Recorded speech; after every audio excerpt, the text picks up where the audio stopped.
Então é o seguinte, pessoal, a gente semana passada falou de regressão e de redução de dimensionalidade, tá?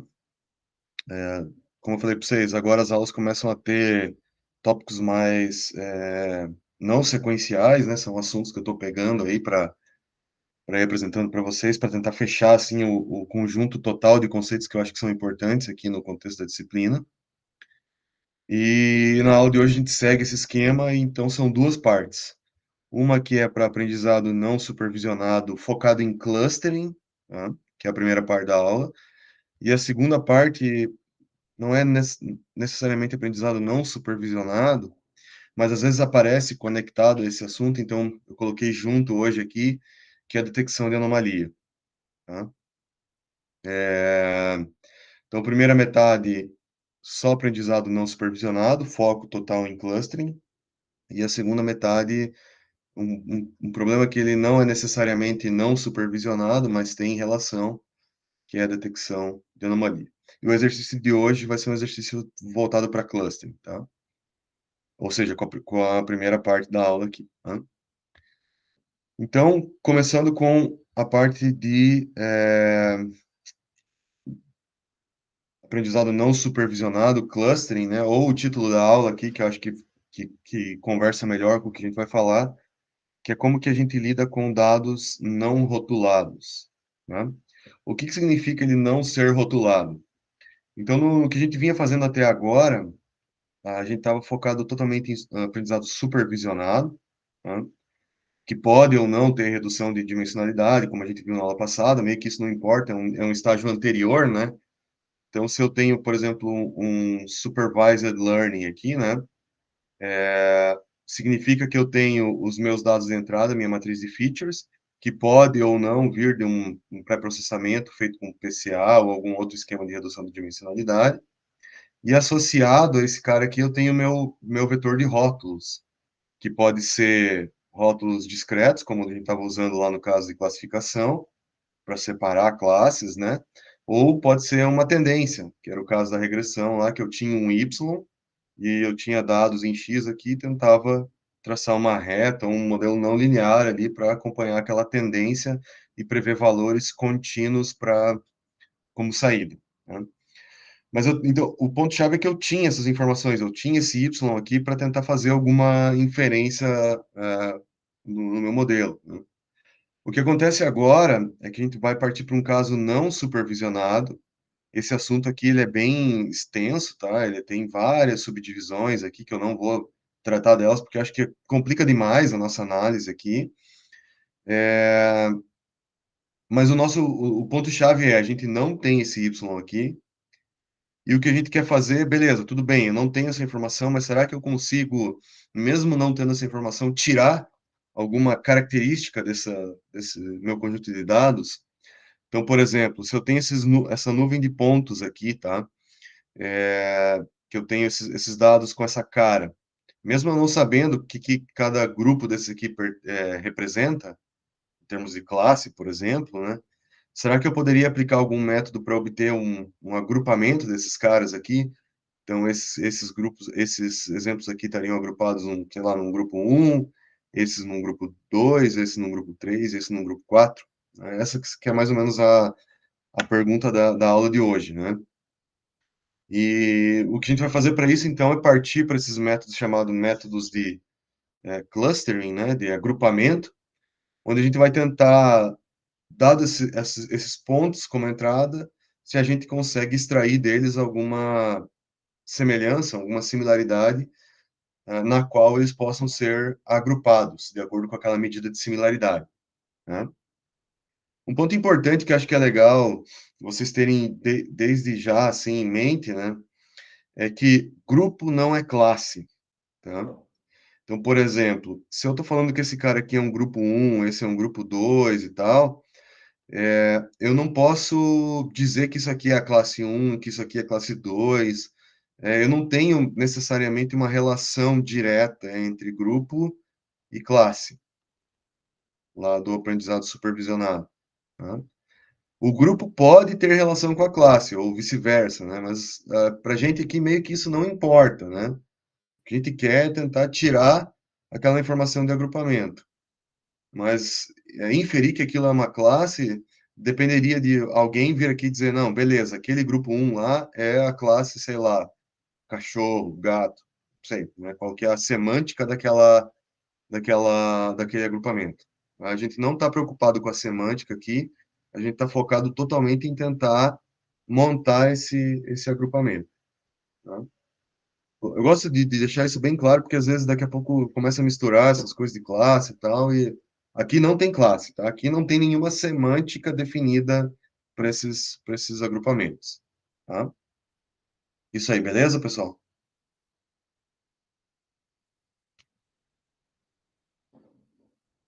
Tá. A gente vai trabalhar aqui, pode falar. Entendido, entendido. Beleza.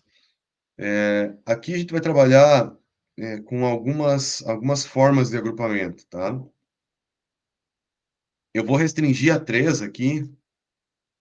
Uma delas eu não vou falar tanto hoje, vou deixar para falar mais, um pouco mais adiante sobre ela, opa, que é a de densidade. Mas a gente vai ter três grupos de métodos de agrupamento, tá? Então, existem três grandes grupos aqui de métodos que a gente vai ver que realizam algum tipo de agrupamento. Então, o primeiro deles é de localização. Então, eu vou tentar pegar uma medida de similaridade normalmente baseada na distância, né? Então, eu tenho uma distância entre pares de pontos aqui, e aqueles pares de pontos que estão perto entre si e longe de um outro conjunto de pontos, a gente vai aplicar os métodos de agrupamento chamado de localização, tá? Então, pegar aquela medida de similaridade ali, daqueles caras que estão perto, agrupar eles, e dizer que eles estão separados de outro grupo que está longe. Esse agrupamento também pode ser por densidade. Então, por exemplo, eu tenho grupos aqui que estão perto entre si, tem uma distância similar entre os pares de pontos aqui, ó, entre eles. De repente, isso pode caracterizar um grupo 1. E existe um outro grupo aqui onde essa distância é maior, né? A densidade, eles estão mais espalhados, né?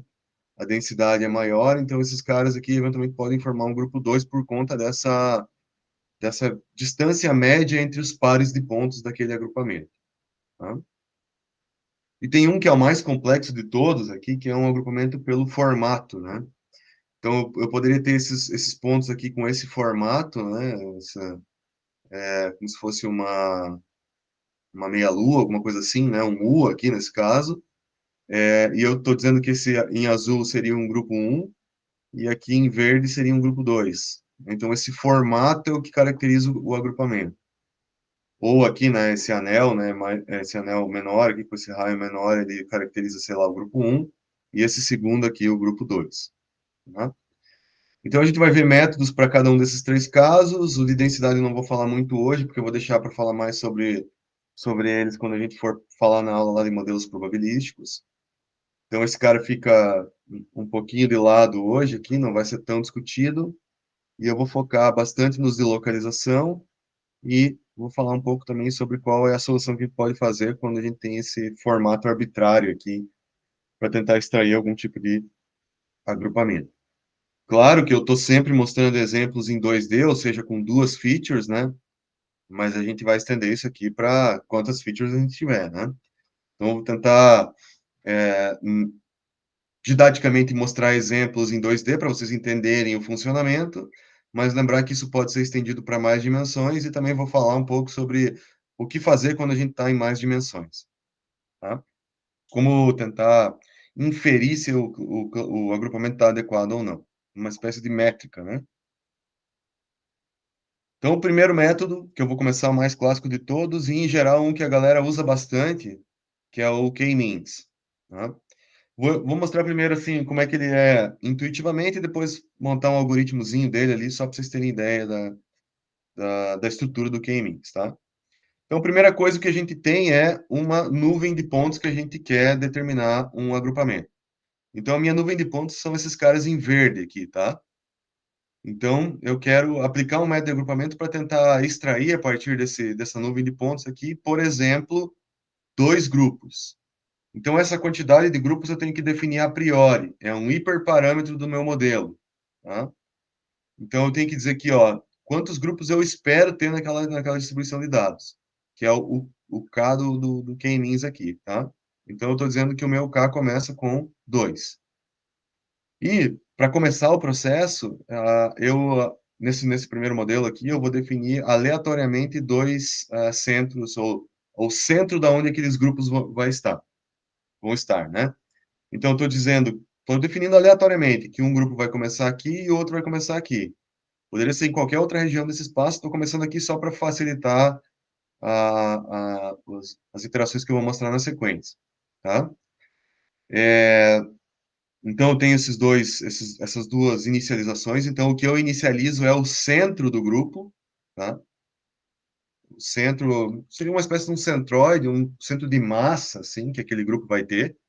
Então, eu inicializo esse centro e aí, a partir disso, eu vou começar essa interação. Lembrando que eu defini a priori que o número de centros é 2. Poderia ser 3, 4, poderia ser qualquer valor que eu defino, tá? Depois eu vou falar um pouquinho sobre como escolher esse número de centros aí. Então, o método começa, inicializa os dois centros aqui, numa região aleatória do espaço. E aí, o que que eu vou fazer? Eu vou pegar uma medida de distância, por exemplo, pode ser a distância euclidiana, né? E vou falar assim, ó, os caras que estão mais perto do vermelho vão receber o label vermelho, ou seja, pertencem ao cluster vermelho. E os que estão mais perto do azul, do ponto de vista de distância euclidiana, lembre que distância euclidiana é uma distância esférica, né? Então, ela leva em consideração esse formato esférico de medida de distância, né? E os caras, então, que estão mais perto do azul, do ponto de vista de distância euclidiana, vão receber o label azul. Beleza, fiz a minha primeira parte aqui, que é atribuir um label a cada exemplo. Aí, dados esses labels que eu determinei aqui, então, eu já sei quem são os vermelhos e quem são os azuis, eu vou atualizar o centro de massa, eu vou atualizar o centro do cluster. Então, no azul, o centro estava aqui, quando eu recalcular, é tipo uma média, né? Eu vou pegar só os azuis aqui e vou tentar determinar uma média. Então, essa média, ele vai vir para cá, né? Ó, mais ou menos, né? Onde está o centro de massa do azul. Mesma coisa para o vermelho. Eu vou pegar esse vermelho aqui e vou fazer um centro de massa. Ele vai parar aqui, ó. Tá? Então tá, agora eu atualizei os centros, o que que eu posso fazer? Eu repito o passo anterior, são sempre dois passos. Define os labels e recalculo os centros, né? Então, tenho os novos centros definidos, eu vou atualizar quem que pertence ao vermelho e quem que pertence ao azul. Quem está mais perto do vermelho vai ser vermelho, quem está mais perto do azul vai ser azul. Que é o que eu fiz aqui, ó. Tá? Então, ali eu já atualizei os labels. Atualizei os labels, agora eu vou para o passo 2, que é dessa alternância, né? Que é, agora eu sei quem são os vermelhos, eu sei quem são os novos azuis, eu vou atualizar o centro de massa. Ou seja, eu movi um pouquinho o vermelho para lá e movi um pouquinho o azul para cá. E eu vou repetindo esse processo quantas iterações eu quiser, até chegar no número de iterações que eu desejo, ou até que eu não observe nenhuma mudança significativa na localização dos centros, que seria essa etapa final que está aqui, ó. Tá? Então, eu defini que no fim eu vou ter dois grupos, que é o que eu tinha definido inicialmente, então eu já sabia que esse ia ser o resultado. E aí o que eu obtenho aqui é qual que é o centro para esse grupo vermelho e qual que é o centro para esse grupo azul. Então, esse é um cluster de localização, né? Naquele exemplo inicial que eu mostrei. Tá? Basicamente, essa aqui que é a ideia do K-means. Dá para acompanhar aí essas duas iterações, a ideia geral dele? Beleza, ele é um algoritmo simples e, ao meu ver, assim, bastante efetivo, né? Ele tem algumas limitações, principalmente quando você tem dados que não têm um formato esférico, né?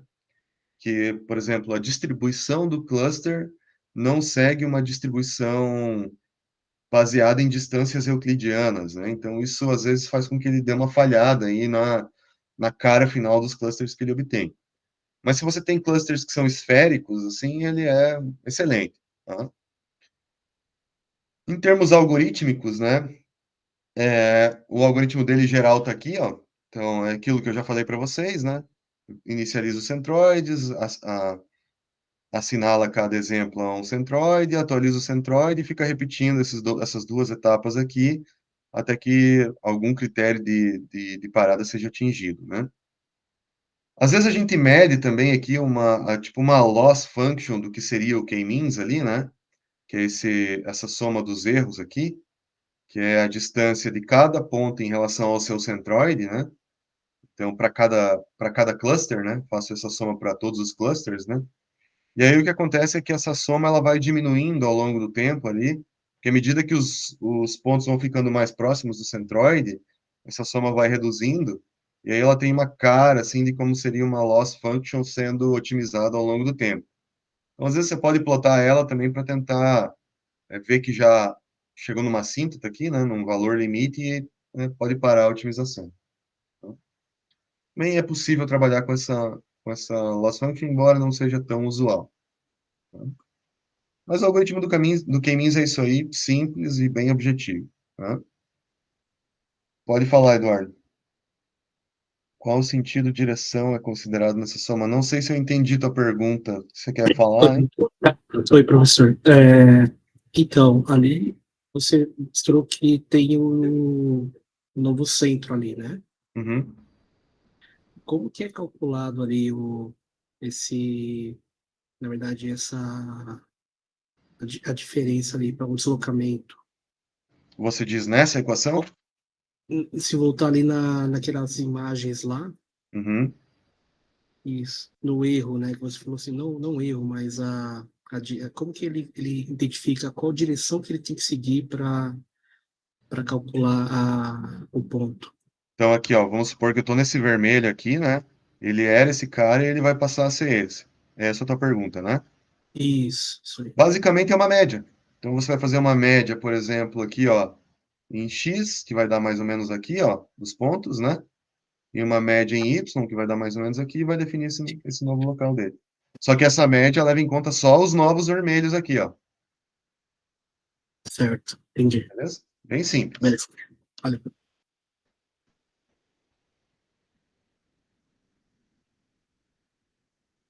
Tá. Então, eu ia mostrar o código aqui, né? Bom, vou usar o k-means aqui, padrão do scikit-learn, tá? Para isso, eu estou usando uma funçãozinha que às vezes é útil, que é esse make blobs aqui. Na verdade, tem vários no sklearn datasets aqui, que são ferramentas para você gerar dados artificiais, assim, né?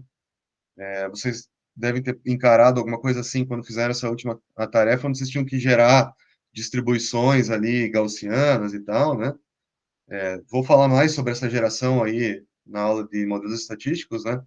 Mas essa função aqui também ajuda nesse sentido. Tem outras que você gera formatos bem arbitrários lá, que às vezes pode ser bem útil, né? Então, esse make blobs aqui faz a distribuição nesse caso eu selecionei aqui 150 exemplos, duas features e três centros, né?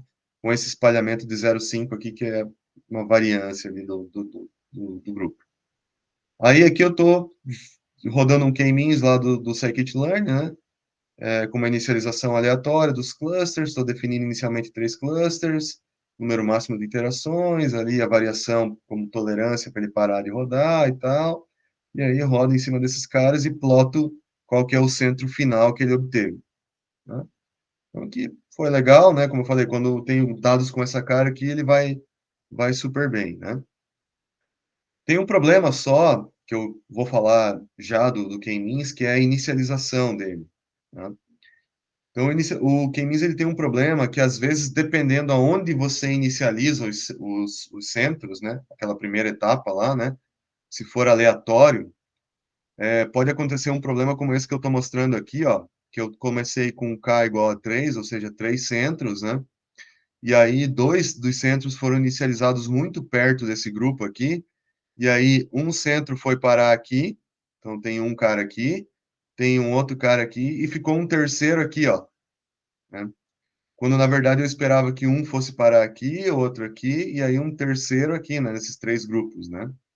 Então, dependendo de onde eu coloco esses clusters iniciais, eu posso às vezes convergir para ter dois centros no mesmo grupo que eu esperava ter lá, né? E, e ter às vezes um representando um grupo maior, ou às vezes fica até um cluster perdido, assim, agrupando um conjunto de outliers aí, de pontos que não, de fato, não fazem parte de um grupo, né?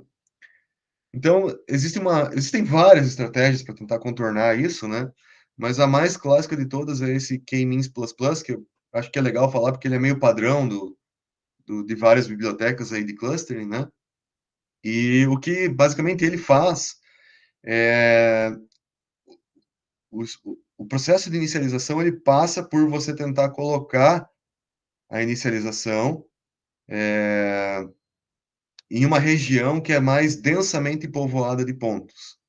Então ele vai iterando aqui, né? Ele tem um processo aqui que passa por essas iterações aqui, né?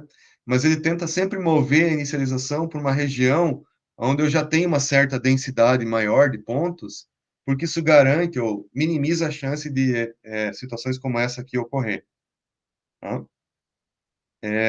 Então ele fica repetindo essas iterações aqui até ele garantir que você está numa região mais densamente povoada de pontos, né? E tentar sempre assim espalhar esses caras no espaço. Então, se ele colocou um ponto numa região densamente povoada, o próximo vai tentar estar longe dela. E assim sucessivamente para tentar espalhar esses caras em regiões povoadas e espalhadas no espaço. Né? Tem um algoritmo para isso aqui, acho que não convém ficar detalhando, porque a ideia geral é essa. Né?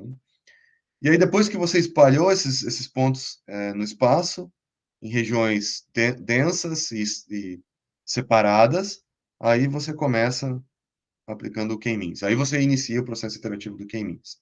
Né?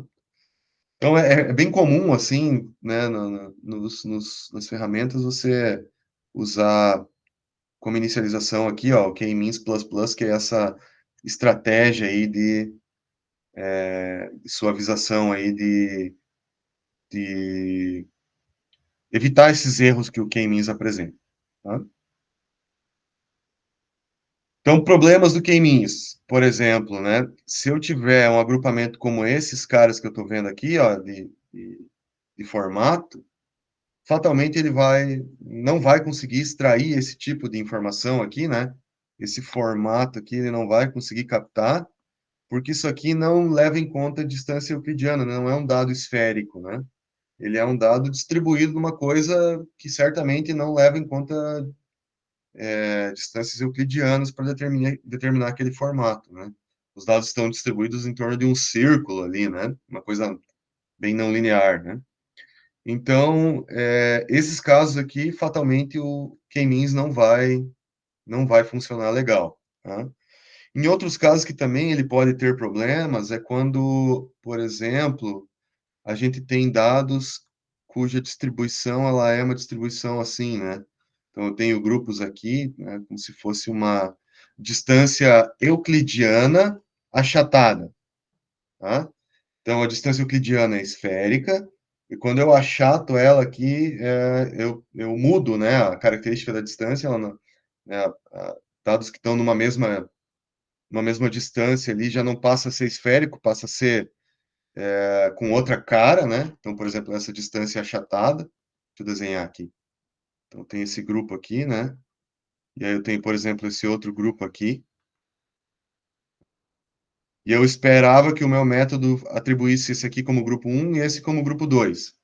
O K-means ele também falha bastante nesses casos aqui, porque ele acaba levando em conta que ele esperava, né, que os dados que estão no mesmo grupo fazem parte de uma mesma distância euclidiana. Então, às vezes ele acaba colocando, por exemplo, se você tivesse com dois centros, né, um centro aqui e outro centro aqui, dizendo que esse cara é um grupo 1 e esse cara é um grupo 2, tá? Porque ele perde essa informação aqui, né, desse achatamento, tá? Então, se você quiser contornar o K-means para ele funcionar melhor nesses casos aqui, uma alternativa é usar a distância de Mahalanobis, tá? Essa distância aqui, ela leva em conta esse achatamento, né? Então, ela vai se adaptando no processo ali para levar em conta esse achatamento. O problema é que ela tem uma conta de uma matriz inversa e tal, aqui que é meio chatinho e às vezes complica, tá? Mas, enfim, isso aqui é um ponto que eu vou na aula de métodos estatísticos falar mais lá, mas só para adiantar que esse é um caso que o K-means também falha. Tá? Então, assim, falou em K-means, ele vai funcionar bem se os dados forem esféricos, né? Independente da dimensionalidade que você estiver tratando. Deixa eu ver se tem mais alguma coisa do K-means. Não, acredito que acho que os pontos importantes eram esses. Alguma dúvida do K-means aí, pessoal?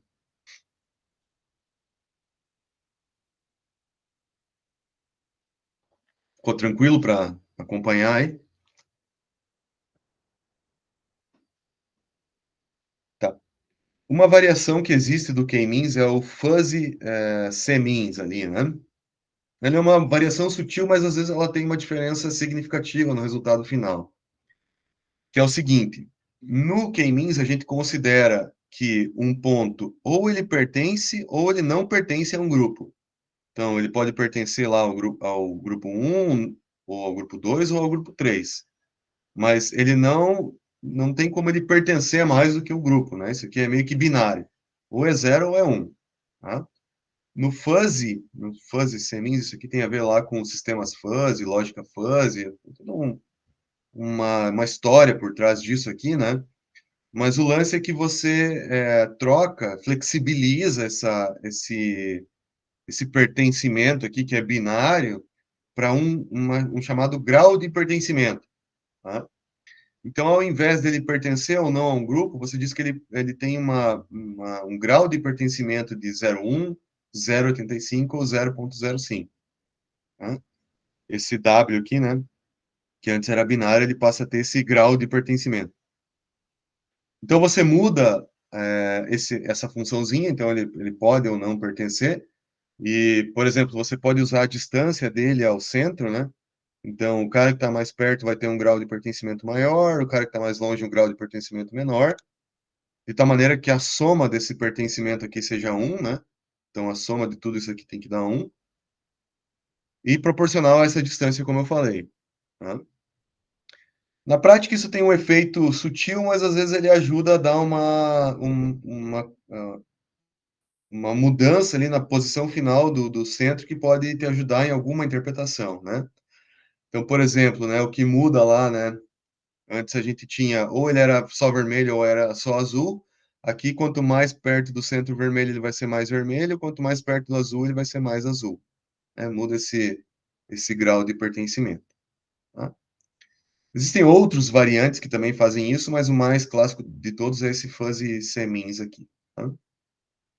E aí essa função de pertencimento ela é proporcional à distância, né? Como eu falei para vocês, tem várias variantes aqui para determinar essa proporcionalidade.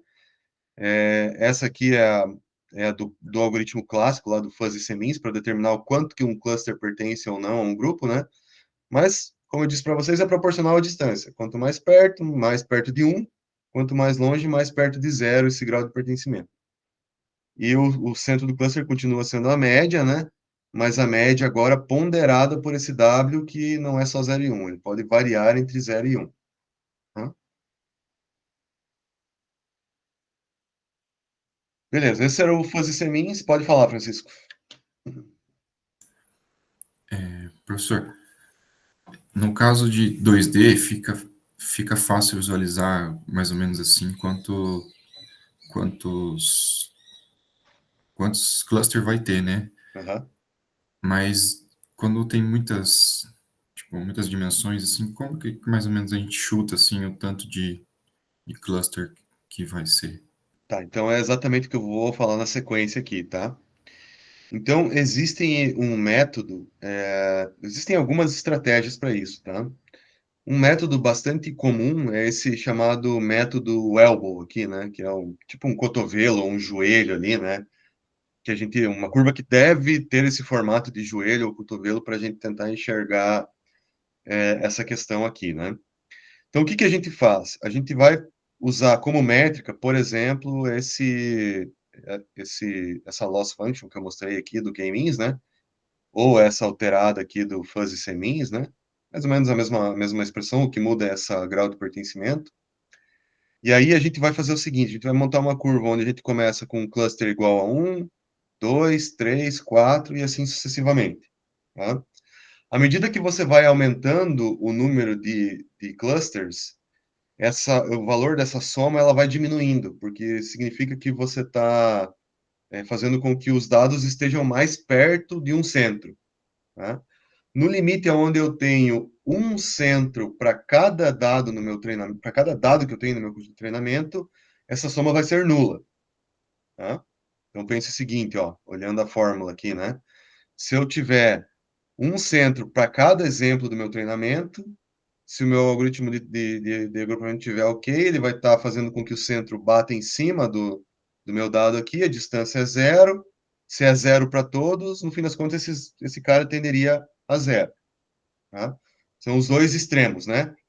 Em um eu tenho, com um agrupamento eu tenho um valor muito alto, e com número de grupos igual ao número de exemplos, eu tenho zero. Tá? Mas existe um comportamento típico aqui, ó, que é justamente nesse joelho aqui, nesse cotovelo da curva aqui, né? Que é o seguinte: quando chega nesse ponto aqui, quando eu aumento, por exemplo, eu tinha 3 clusters aqui. Quando eu aumento o número de clusters, a soma aqui não diminui muito, né? Significa que eu acrescentar mais clusters aqui não está tendo muito efeito do ponto de vista de acrescentando separabilidade nos meus clusters, né? Então, esse aqui é um indício de que talvez 3 é um bom número. Tá? Não adianta mais acrescentar clusters, parece que 3 já meio que atende essa, essa distribuição dos dados ali, né? Então, essa é uma primeira estratégia, tá? Que é é chamado Elbow Method, inclusive ele tem lá no Scikit-learn. Pode falar, Marinho. Professor, aqui quando a gente. É que eu já vi casos assim, por exemplo, o cotovelo ele abaixa ali até o 3, daí ele dá uma subida quando é o 4 e desce de volta. Uhum. Aí a gente tá fazendo. O problema seria a seleção de features daí do modelo? É difícil de dizer. É difícil de dizer porque pode ser as features, mas pode ser o formato do cluster, né? Porque o que que acontece? Quando você Entendi. tem clusters no formato esférico e aplica o K-mean, se você usa uma curva dessa daqui, ele vai ter um comportamento como esse que eu estou te mostrando aqui. Agora, o problema é o seguinte, quando você tem dados com essa cara aqui, ó, esse shape aqui, né? Às vezes é difícil você dizer o que está acontecendo ali quando você incrementa o número de clusters, porque essa interpretação é super abstrata numa dimensionalidade muito alta, né? Então, assim, pode ser o formato dos clusters, pode ser as features, pode ser difícil de dizer, sabe? Então não tem como Beleza. cravar, sabe? Não tem como cravar. A única coisa que eu te diria, assim, é que talvez os dados não tenham formato esférico. Se a curva não está com essa cara bonitinha aqui, ó, existe a chance, e se você está usando K-means, né? Existe a chance dos teus dados não terem um formato esférico, tá? Tá bom, Por exemplo, obrigado, professor. uma coisa que você poderia fazer para tentar avaliar isso se está usando o K-means lá, em vez de usar a distância euclidiana, troca para a distância de Mahalanobis lá, né? Tenta trocar ela aqui e ver se só essa mudança, né, já te ajuda nessa visualização, tá? Às vezes só isso pode ser que já te dê uma melhoradinha na curva ali, tá? Mas aqui, assim, pessoal, também não tem receita de bolo, tá? Cluster é um troço super complexo, assim, sabe? Não, as análises dependem muito, assim, do teu conhecimento sobre os dados, de como que estão as tuas features, o que que elas significam. Então, não tem uma fórmula que eu possa dizer para vocês aqui que seja certeira, né? Existem formas de vocês cercando o problema, mas é complexo, tá? Não sei se alguém perguntou alguma coisa que eu perdi no chat aí. Mas enfim, Francisco, respondi a tua pergunta aqui para um primeiro momento. Ó, essa aqui é uma primeira tentativa que você pode fazer, tá? Sim, professor. Ali depois do joelho a gente estaria tendendo por overfitting ou não? É que não tem como você usar o termo overfitting nesse contexto aqui, porque não é necessariamente uma acurácia, né? Sim. De fato, você tem um sobreajuste, né? Mas no sentido que você está colocando mais clusters do que você precisa. né? Então, assim, overfitting não é exatamente o termo, mas dá para entender como um sobreajuste, né? Você está colocando mais complexidade do que precisaria. Então, é um sobreajuste, né? A intuição seria a mesma, sim. A intuição é a mesma, mas overfitting a gente deixa mais reservado para problemas assim supervisionados, porque ele tem essa origem ali do bias e da variância, que tem a ver com erro, né? Aqui o erro é relativo, né? Que ele depende da semântica que a gente está atribuindo e tal, então é um pouco mais abstrato, mas é um sobreajuste, tá? Beleza, valeu. Mais alguma dúvida sobre esse ponto aqui, pessoal? Ou que veio até aqui, né? Outra métrica que existe outra métrica que a gente pode usar é o coeficiente de silhueta, tá?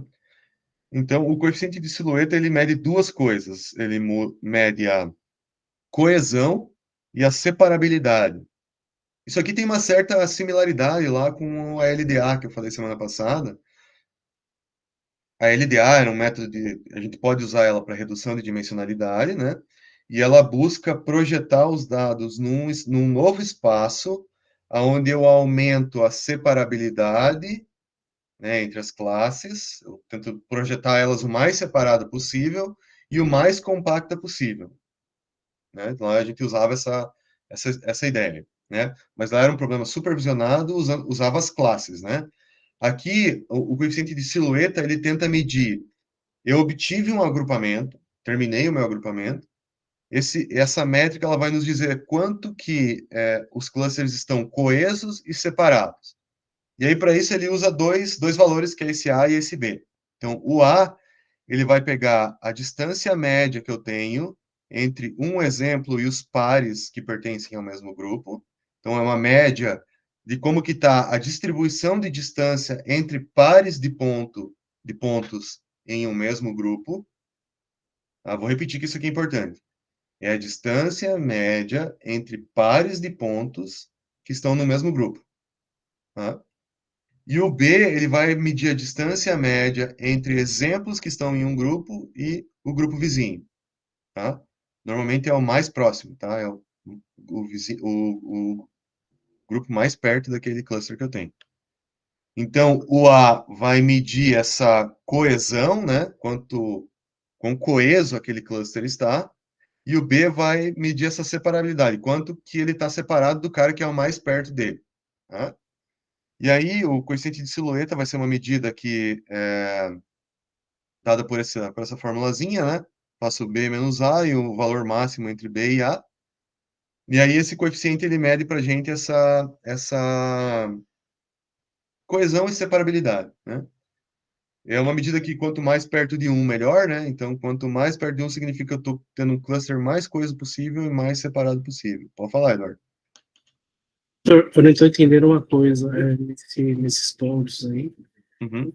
Como saber que o ponto B não pertence ao ponto A? Como saber se o ponto do grupo não pertence ao outro grupo? É difícil isso, né? Não, porque uma vez que você rodou teu método, né? Você terminou de rodar lá o K-means, por exemplo, né? Você chegou nesse resultado aqui. Esse resultado, o que que ele te diz? Ele te diz o centro e quem que pertence àquele grupo. E esse cara aqui, mesma coisa. Então você já sabe essa informação. Você Então, o sabe. B, ele já. Então, por exemplo, se eu tiver um ponto dentro da dimensional B, Uhum. posso considerar que está dentro do grupo. Sim, você vai medir o A e o B, levando em conta esses dois grupos que você já formou.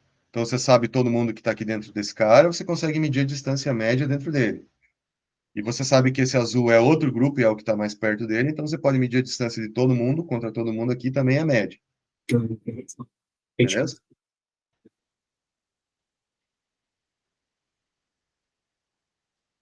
Tá. Aí tem alguns gráficos aqui que ajudam no coeficiente de silhueta, tá? Então eu vou pegar aqui, então, só mostrando, né? Se vocês quiserem trabalhar lá com o elbow, como fazer lá o elbow, né? O K-means, por exemplo, né? Estou mostrando um exemplo aqui.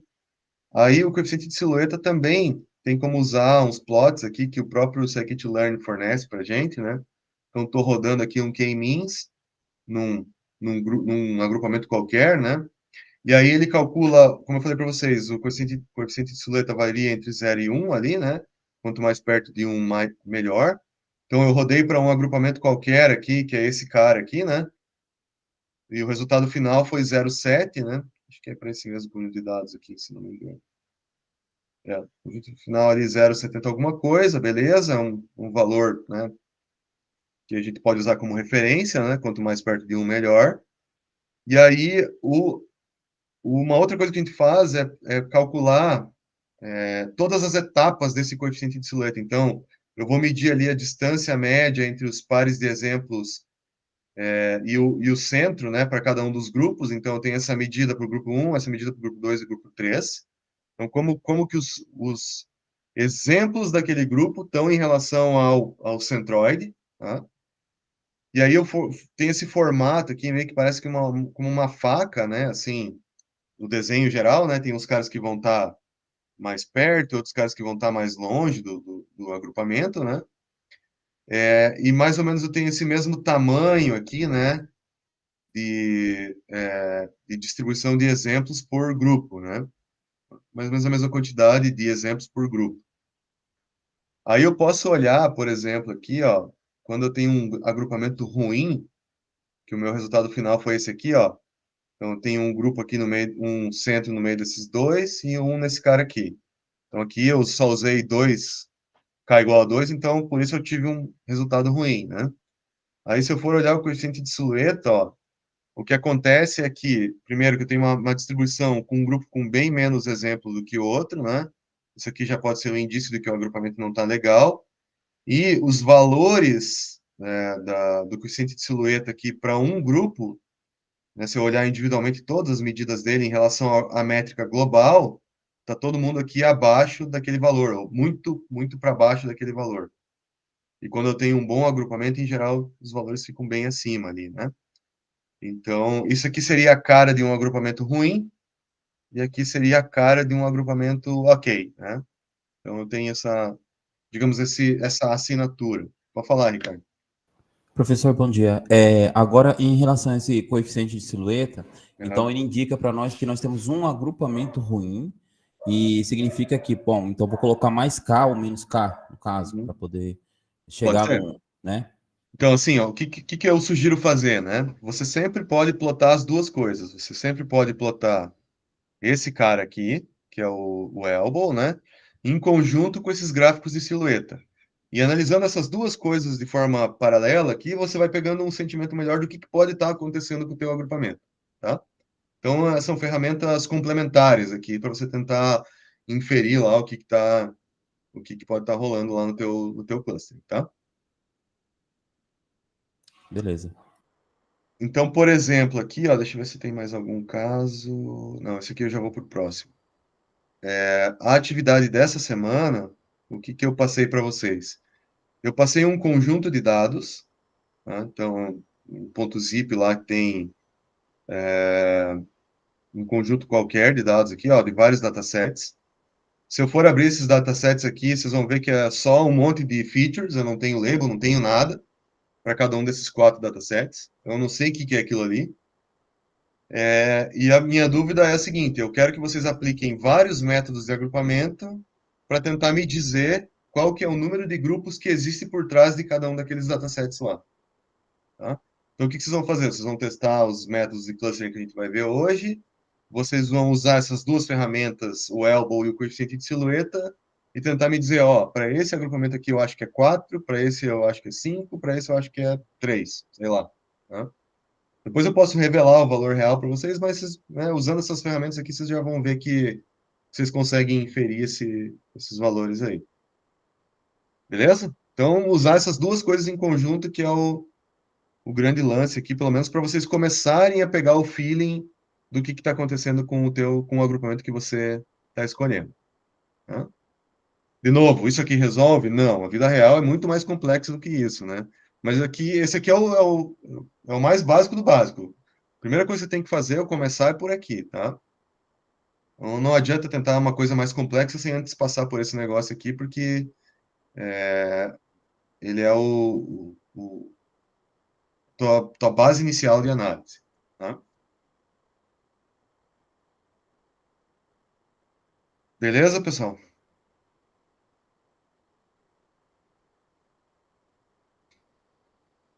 Tá. Então, agora eu vou falar de um outro agrupamento que ele, assim, do ponto de vista de resultado, ele não é muito diferente ali do que o K-means fornece, não é diferente do ponto de vista da cara dos clusters ali, né? Também é clusters esféricos e tal, mas ele tem uma interpretação ali que ajuda, às vezes, na escolha do número de grupos que você vai ter.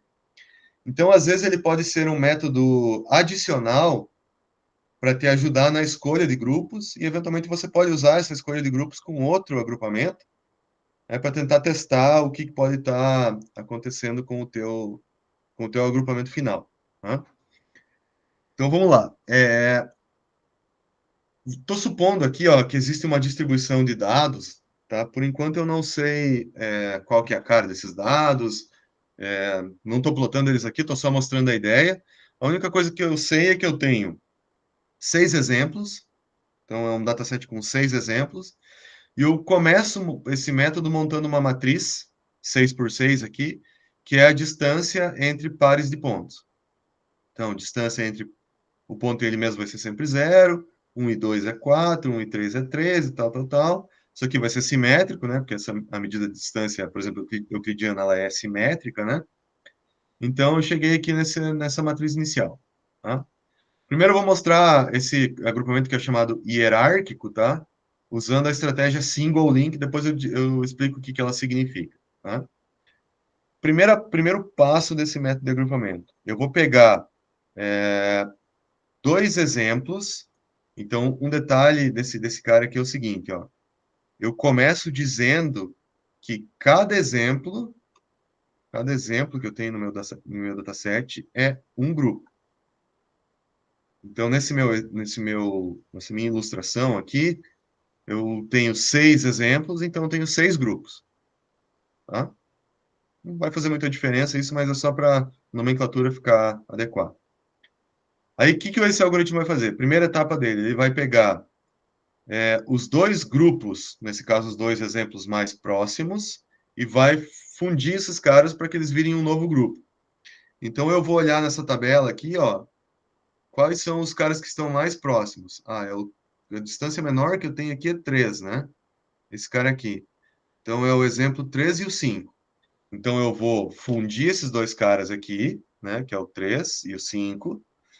E quando eu for montar a minha nova matriz aqui, né? Então, que agora eu estou fundindo esses dois exemplos aqui, ó.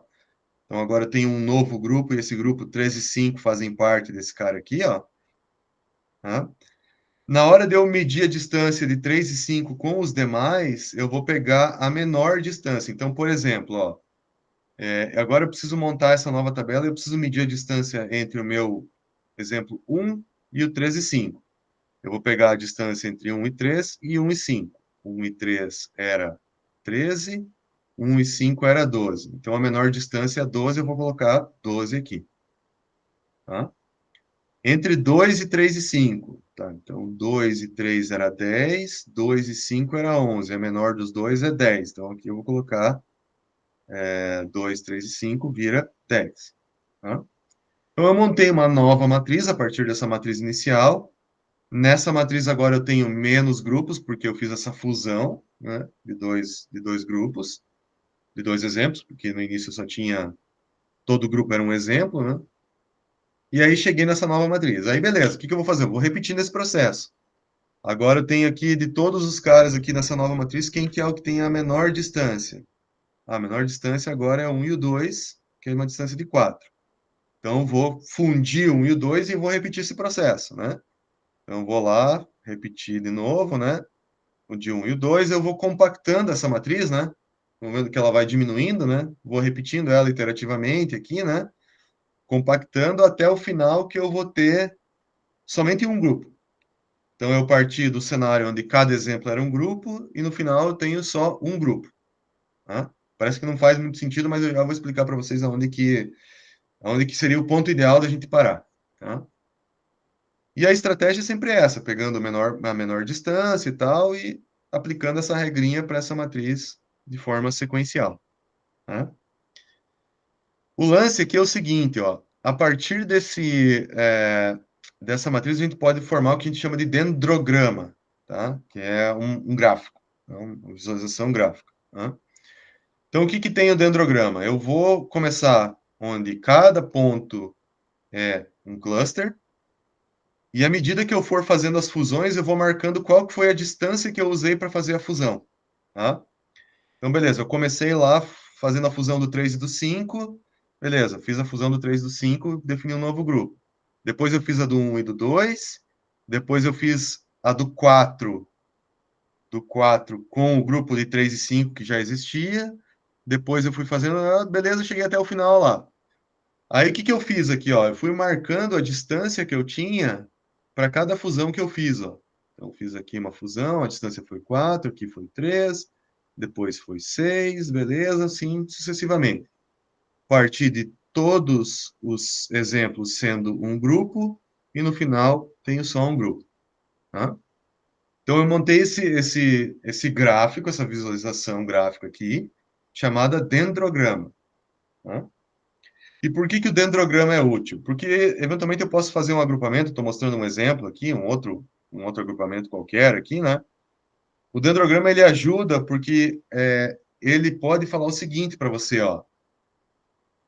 A região onde eu tenho a maior distância entre uma fusão e outra, então, por exemplo, ó, eu fiz uma fusão aqui e depois eu fui fazer ela só aqui, ó. Então, eu tenho uma distância grande aqui, ó, eu tenho uma área grande entre uma fusão e outra, tá? E essa área grande eu não observo ela em outras regiões do dendrograma, né? Então, isso significa que se eu fizesse um corte nessa região aqui, ó, deixa eu tirar minha visualização. Se eu fizesse um corte aqui, ó, nessa parte do dendrograma aqui, eu teria 1, 2, 3, 4 grupos. Então, essa é a interpretação que eu poderia dizer, né? Ó, daqui eu posso dizer que eu tenho 4 grupos e que esses grupos estariam relativamente bem separados entre si, tá? Então, o dendrograma ajuda a gente, quando a gente tem essa separabilidade dele visualmente, né? A gente pode dizer que ele tem essa região de corte ali, que é a região de corte que seria o indicativo da onde eu teria o meu número de clusters. Tá?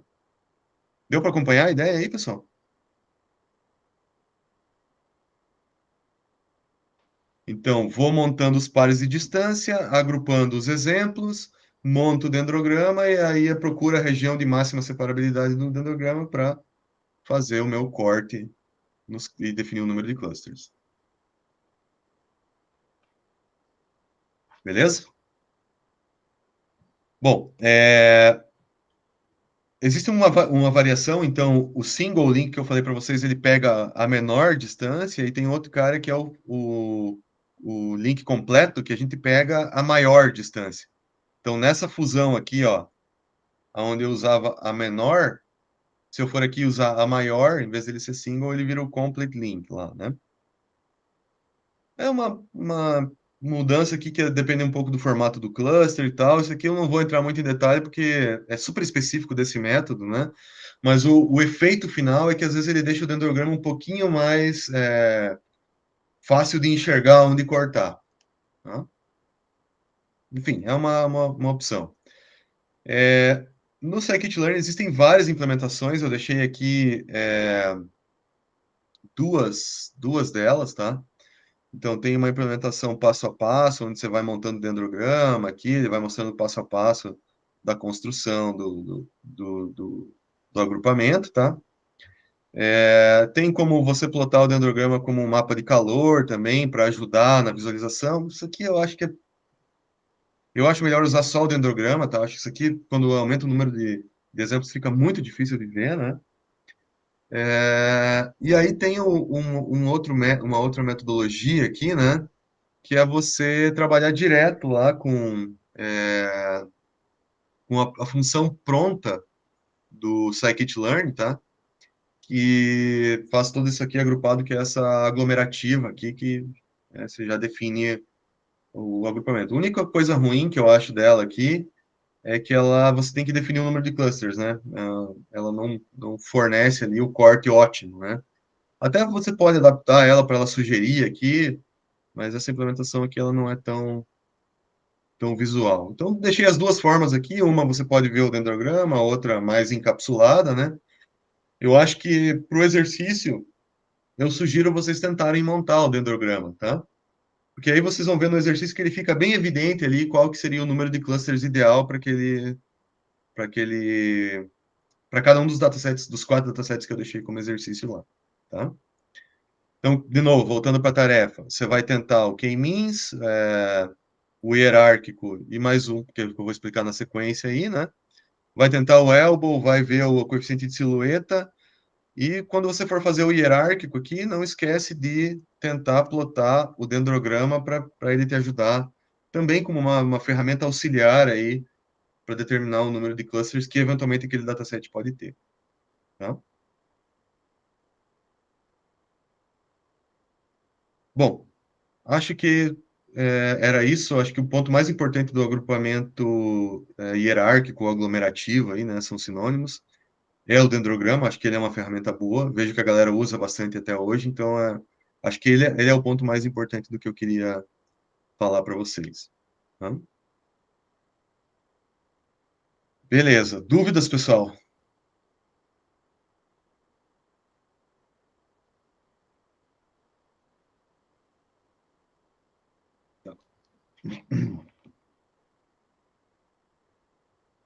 Próximo método é esse dbscan aqui, tá? dbscan é a sigla para esse monte de coisa aqui, ó.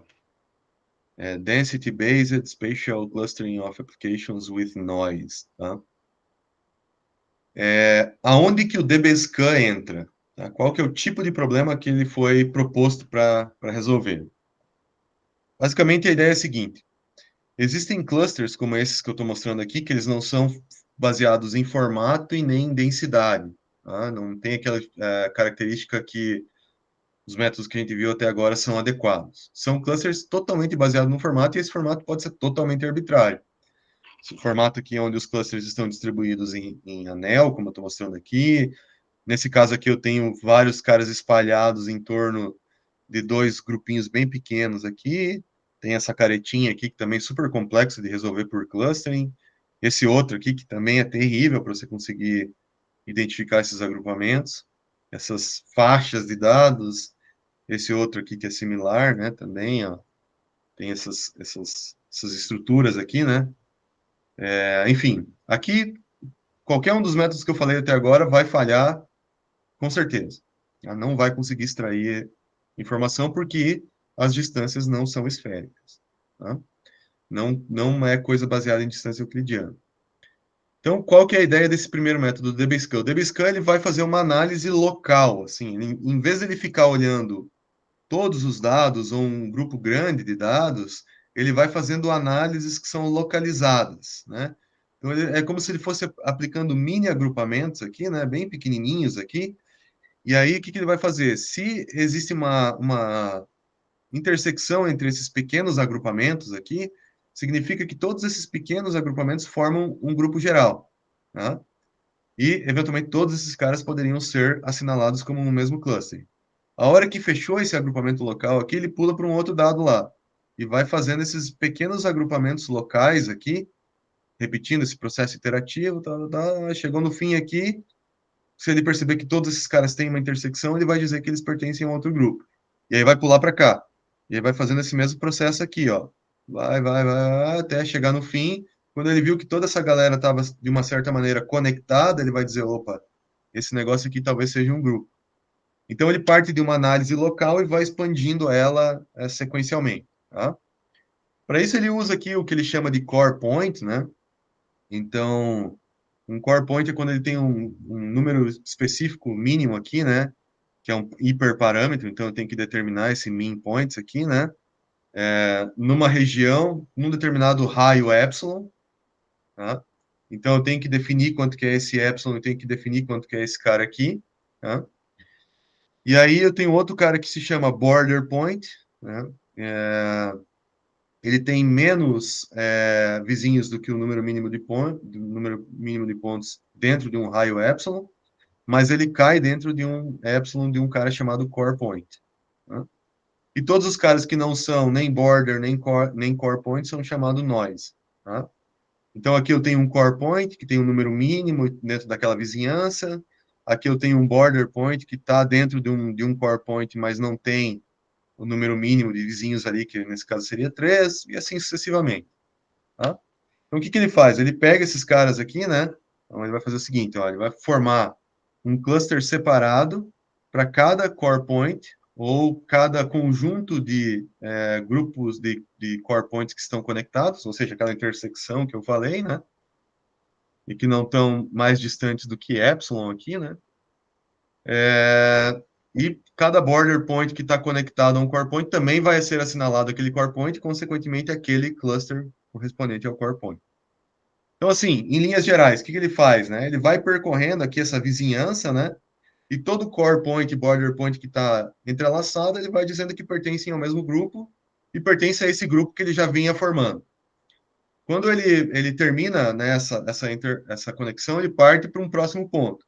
Se ele vê que aquele próximo ponto não está conectado a nenhum core point, ele começa um novo grupo. Então, ó, ele começou esse vermelho, foi rodando vermelho aqui, né? Está paralelizado aqui, foi rodando vermelho, terminou o vermelho, ele fechou esse grupo.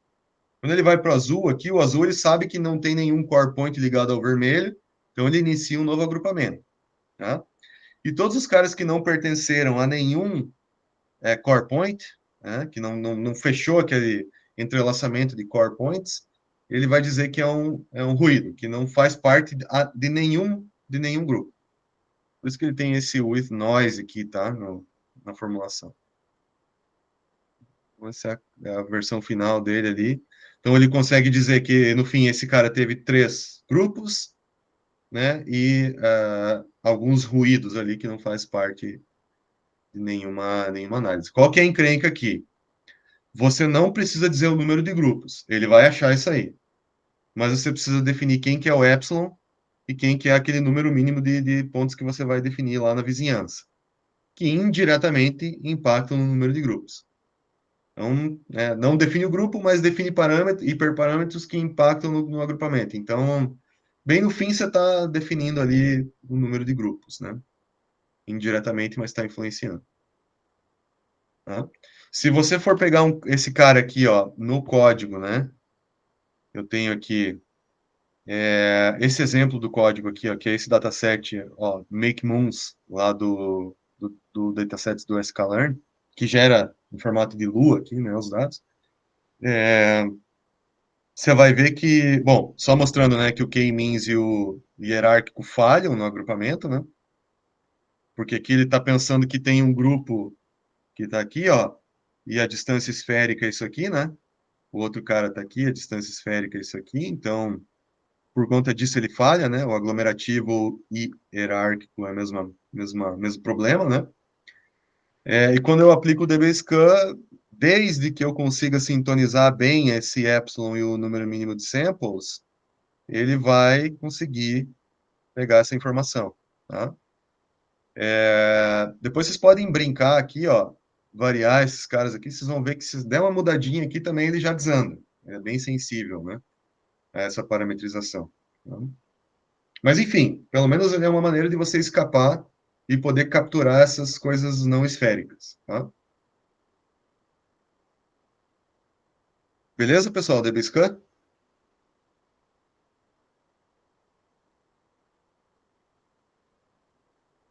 Pode falar, Ricardo. No caso do DBScan, nós temos a situação que, dependendo da semântica do que você está querendo, por exemplo, nós precisamos de ruído. Uhum. Né? Por exemplo, precisamos achar ruídos. A gente sabe que o Uhum. nosso problema tem ruído. O Camis não, coloca tudo numa cesta. Sim. Todo mundo vira um grupo, né? Uhum. Aí você não tem essa situação. Né? Mas tem uma variação, é o Ricardo que está falando, né? Isso. Viu, Ricardo? Tem uma variação do k-means, onde a gente pode colocar, tipo, um limiar nele, assim, e aí você pode dizer que alguns caras que não pertencem àquele limiar pode ser considerado outliers, tá? Ah, legal, hein? Ajudou agora. Tava sabendo, Eu, não. eu vou falar sobre ele na segunda metade da aula, tá? Beleza, ótimo. Obrigado.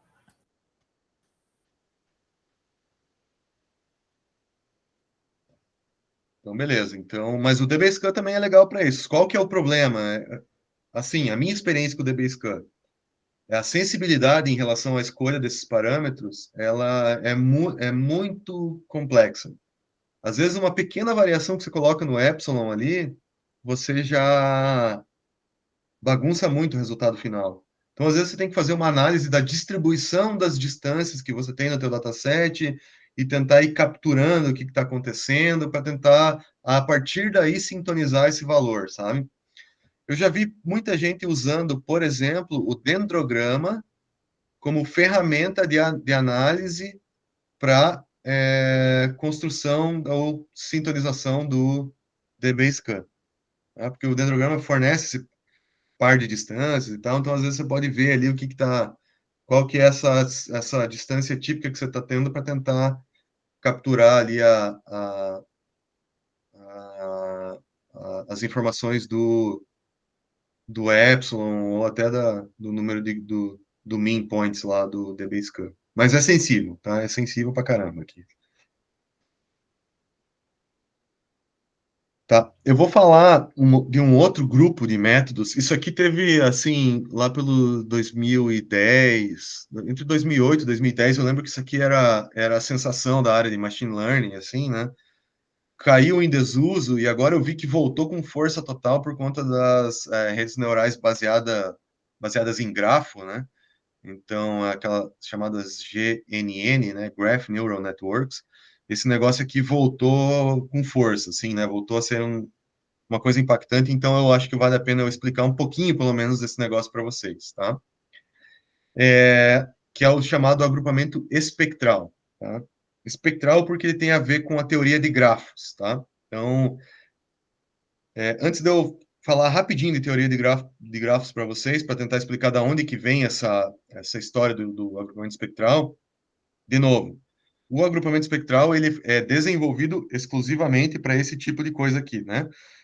Para problemas onde o K-means ali vai falhar bastante, tá? Então, meio que na mesma linha do DBSCAN, tá? Mesmo grupo de problemas que o DBSCAN resolve, tá? Então, ele é baseado em um grafo. Então, deixa eu tentar explicar aqui o básico do básico do básico para vocês entenderem a motivação do agrupamento espectral, tá? Então, o que é um grafo, né? Então, o grafo, ele é um elemento aqui, né? Onde eu tenho vértices. Então, por exemplo, eu tenho aqui 5 vértices e tenho conexões entre esses vértices, tá? Então, entre 1 e 3 tem uma conexão, 1 e 2 tem uma conexão, 2 e 3, assim sucessivamente. E o grafo ele pode ser usado para representar alguma coisa que tem essa característica topológica, né? Então, por exemplo, problemas de roteamento, sei lá, o Google Maps, né, que vai definir uma rota que você parte de um ponto A a um ponto B, existem várias conexões entre aquele ponto A e o ponto B, você pode modelar por meio de um grafo, tá? Outra coisa que é bastante utilizada é o algoritmo de PageRank lá do Google, né? No PageRank lá você tem um site que é apontado por outro site, que é apontado por outro site, e assim sucessivamente, né? Você pode modelar também essa conectividade entre websites por meio de grafos, tá? A partir de um grafo, você pode construir uma coisa chamada matriz de adjacência, tá? Na forma mais simples dela, por exemplo, para esse grafo aqui, eu estou dizendo se o ponto 1 está conectado com o 2, recebe 1. Se o ponto 1 não está conectado, por exemplo, com o 5, recebe 0. Tá?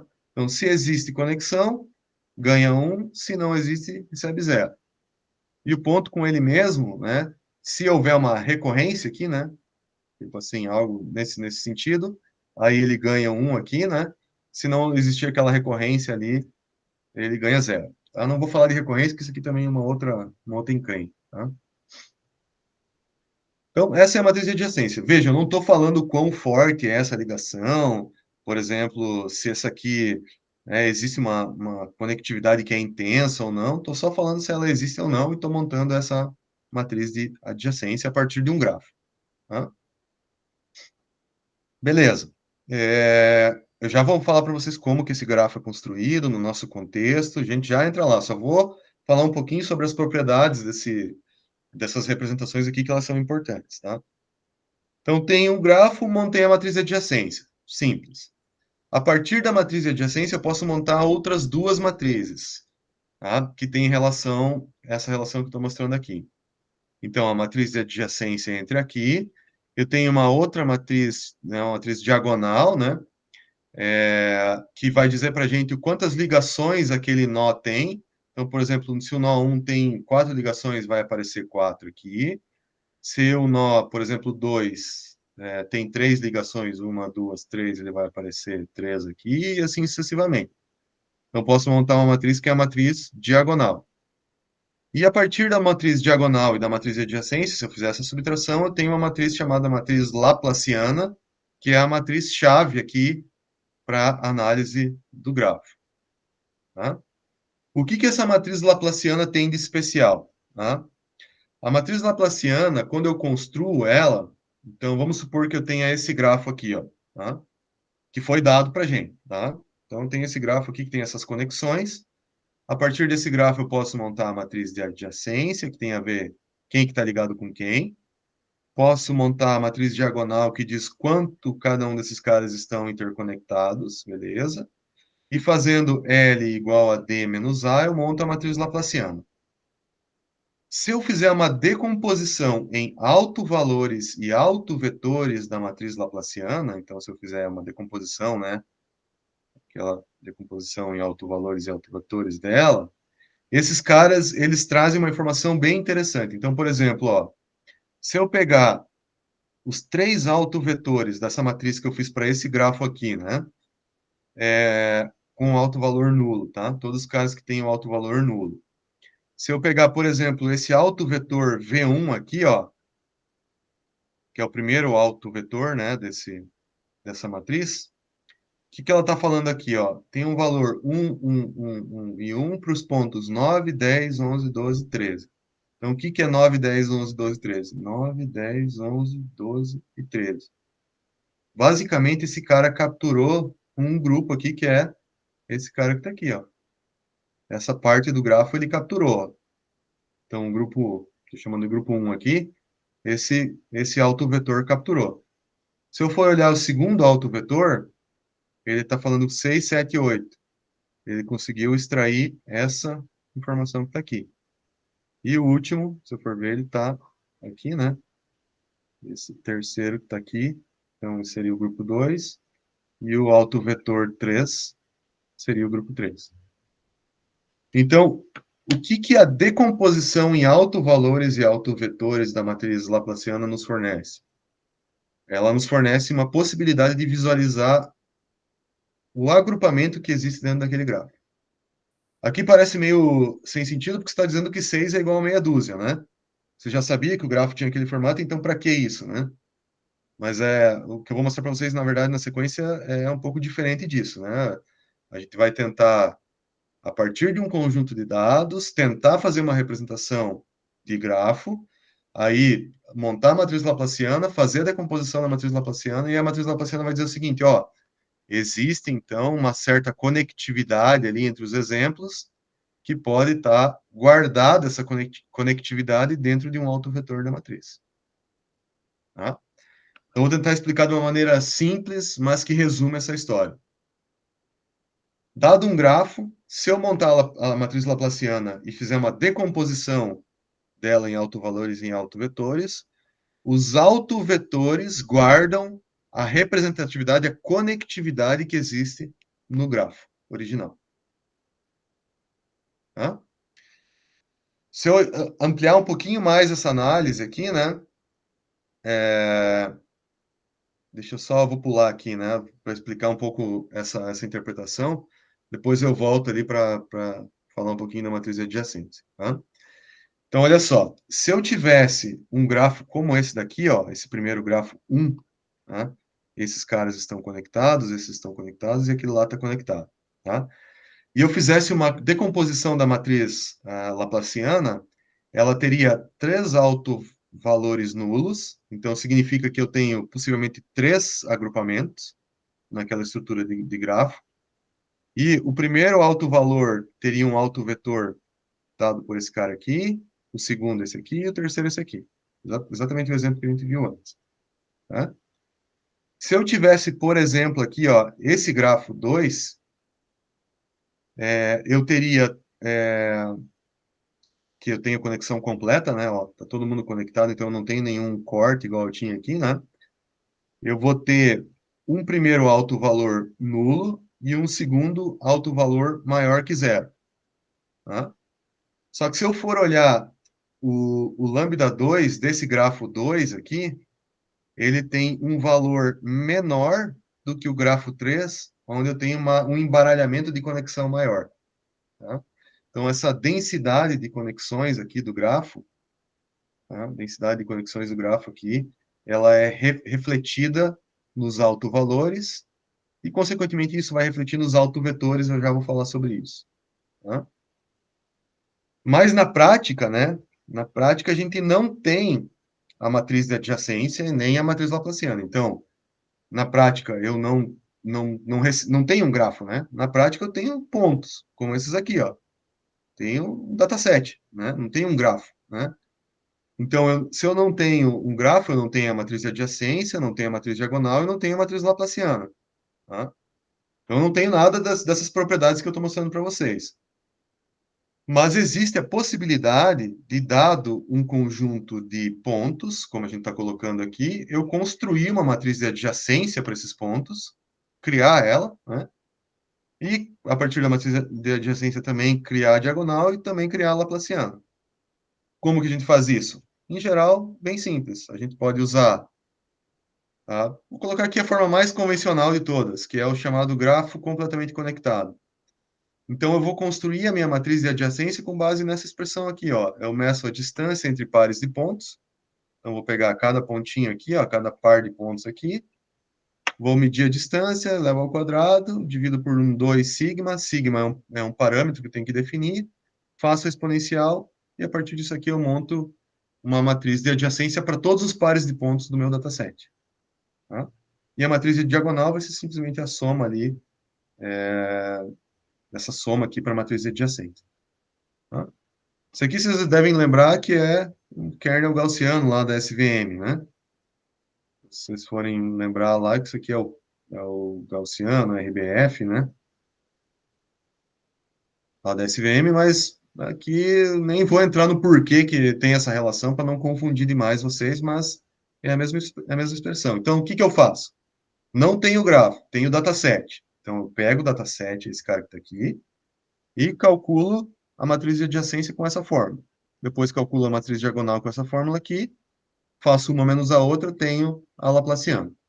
Tendo a laplaciana, falei para vocês que a matriz laplaciana revela essa estrutura por trás do grafo.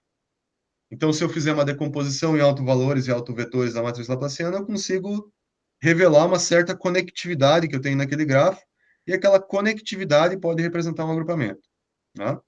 Na verdade, a matriz laplaciana, ela realça, ó, vou colocar isso aqui porque isso é legal falar, ela realça a conectividade, então ela realça os possíveis agrupamentos que eu tenho dentro do meu dataset. Tá? É como se eu pegasse os meus dados ali originais, né? E fazendo a decomposição em autovalores e autovetores da matriz laplaciana, é como se eu falasse assim, ó, aqui parece que tem alguma coisa importante. Aqui parece que tem alguma coisa importante. E aqui parece que tem alguma coisa importante, por exemplo, né? Então é como se eu realçasse aquela estrutura por trás daquele bloco de dados ali.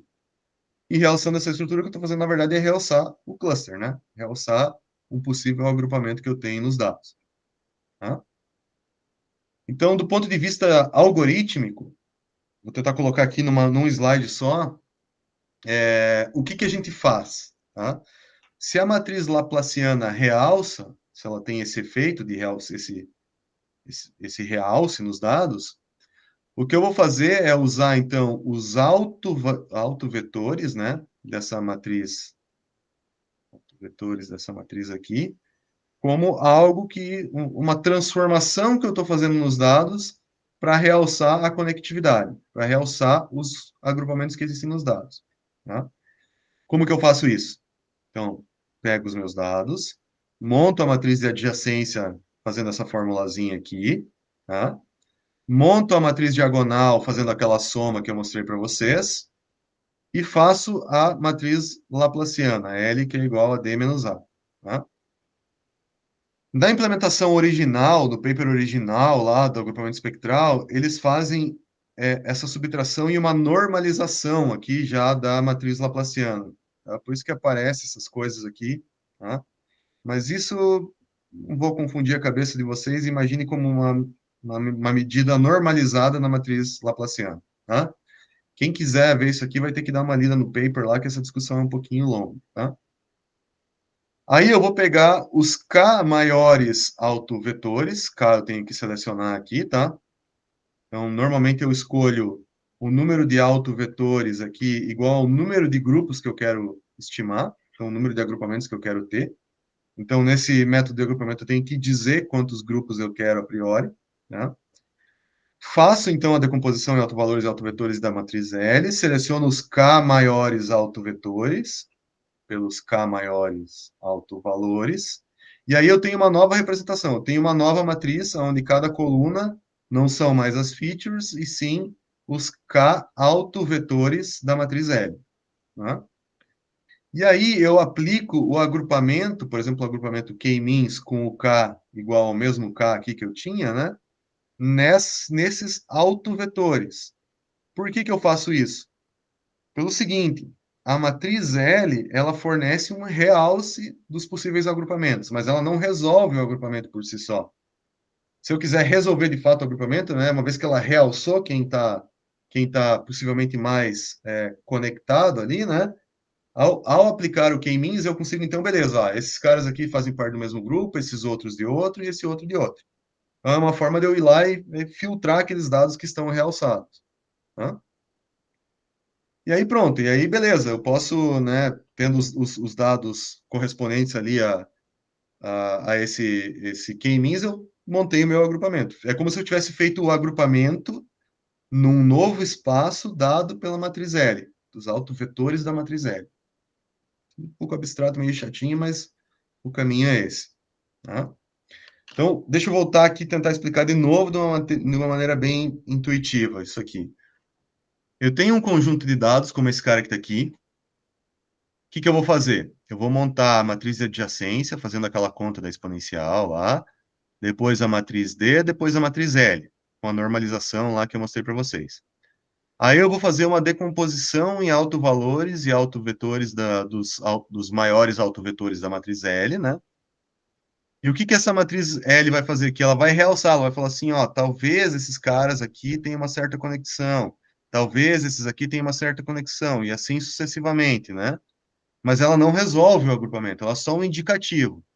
Mas eu vou pegar esse indicativo dado pelos autovetores dessa matriz e vou aplicar um K-means, e aí o K-means vai falar, não, beleza, esse aqui está todo mundo no mesmo, esse aqui está todo mundo no mesmo, e aqui está todo mundo no mesmo. Tá? De uma outra maneira, deixa eu explicar isso para vocês de uma outra forma. Como se eu pegasse esses dados aqui, ó, e como eu expliquei na aula anterior para vocês, deixa eu ver se eu pego uma figura aqui que fica mais fácil de ver. Deixa eu ver. Essa aqui tá legal. Então, ó, imagine que eu peguei os meus dados estão representados dessa forma aqui, ó. E quando eu faço a decomposição em autovetores da matriz laplaciana, é como se eu tivesse feito uma transformação nesse sentido aqui, ó. Que eu deixei os dados agrupados aqui do azul e os dados em verde aqui, ó. De tal maneira que quando eu aplico o agrupamento nesse novo espaço com o K-means, eles estão esféricos. E aí fica mais fácil de fazer o agrupamento. Tá? É uma transformação.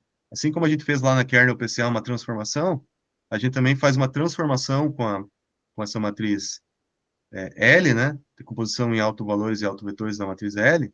Então, aqui estaria um autovetor da matriz L aqui, né? Aqui um outro autovetor da matriz L, e nesse novo espaço dos autovetores da matriz L, eu consigo aplicar um K-means que fica a coisa mais evidenciada para realizar o agrupamento. Muito confuso? Pouquinho, mas a gente só treinando mesmo. É, não é simples, né? Esse agrupamento aqui ele é meio chatinho. Se vocês quiserem depois, né, para se aprofundar um pouco mais nesse assunto, deixa eu pegar aqui. O nome do cara é Michael Jordan. Igual o Michael Jordan do basquete. Mas o paper original é esse aqui, ó.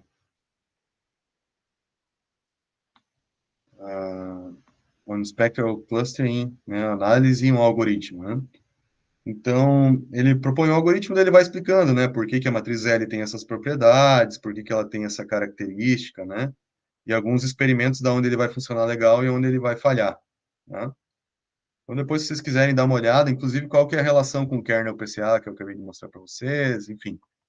Se vocês quiserem dar uma estudada, assim, mais a fundo, eu vou colocar aqui no chat, né, esse paper que é o paper original do Spectral Clustering, né?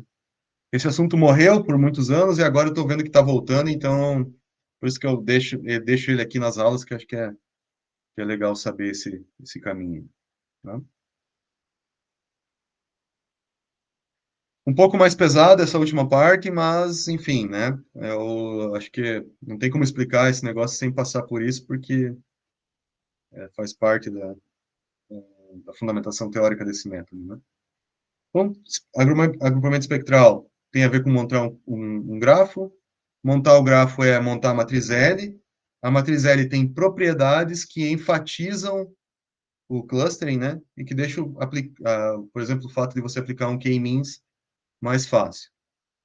Limitações. Você precisa definir esse hiperparâmetro sigma aqui, que impacta muito no resultado. Tá? Então, também, como o DBSCAN é super sensível em relação a essa escolha. Existem métodos que automatizam essa escolha, ajudam na seleção, mas não é, ainda assim é bastante sensível, tá? Pessoal, primeira parte da aula, eu queria ir até aqui, tá? Perguntas sobre o Spectral Clustering?